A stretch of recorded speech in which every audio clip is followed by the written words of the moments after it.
So eto na mga idol, Los Angeles Lakers, JJ Redick pinaplano ng mag-resign sa Lakers kapag natalo pa sa kanilang susunod na game. Nasa huli ang pagsisisi matapos mangyari ito sa Lakers. Aalamin natin mga kaibigan ang number 1 na problema ngayon ng Lakers. So mga idol, mga kaibigan, sa naging laban nga po ng Lakers kontra sa kupunan ng Phoenix Suns, actually yung final score 103 to 110. 3 points lang ang kalamangan dito ng Phoenix Suns. At kung papansinin ho ninyo, sa starting 5 na lineup ng Lakers, hindi nila binago. Kumpiyansa kasi itong si JJ Redick na malakas ang kanyang lineup kahit talagang wala namang nangyayari, no? Actually, starting 5, LeBron James, si Marcus Smart, si DeAndre Ayton, Luka Doncic, Austin Reeves. Eto mga kaibigan, yung paboritong lineup ngayon ni JJ Redick. So mas binibigyan na ng priority sa starting 5 si DeAndre Ayton kung ikukumpara dito nga po kay Jackson Hayes. Si Jackson Hayes nabigyan po ng 21 minutes of playing time, meron pong 6 points. So ano nga ba yung mga naging problema dito ng Lakers? Bukod sa head coach kasi marami yung nagsasabi na ang problema talaga ng Lakers dito number 1 yung head coach.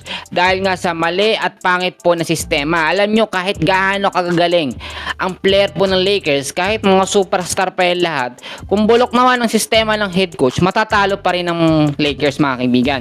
So nakita natin dito, hindi pa rin isinakatuparan ni JJ Redick yung sinasabi natin pampalakas ng depensa ng Lakers. So ano ba yung pampalakas?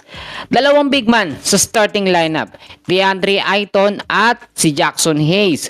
So natatakot po kasi mag-take ng risk eto pong si JJ Redick, kaya ang ginagamit niya madalas, no, si Marcus Smart. At kung titignan ninyo, kahit papaano naman matataas naman din yung mga puntos noon sa starting 5, maliban na lamang kay DeAndre Ayton. Alam nyo si DeAndre Ayton, sa una lang yan masipag, pero tignan nyo mabuti, 23 minutes of playing time, nakapagtala ng 2 puntos lamang po siya, no? At merong 4 rebounds. Samantalang kung ikukumpara naman natin sa oras at puntos ni Jackson Hayes, 21 minutes, meron pong 6 points. Eto pa, marami pong nagsasuggest ngayon na bigyan dapat ni JJ Redick ng mahabang minuto of playing time yung mga player na may potential naman. Tulad na lamang nung bagong trade nila na si Luke Kennard, no? Meron pong 21 minutes of playing time, nakapagtala agad ng 8 points. Alam nyo, pwede sa labas, no? Yung mga tira sa labas, etong si Luke Kennard.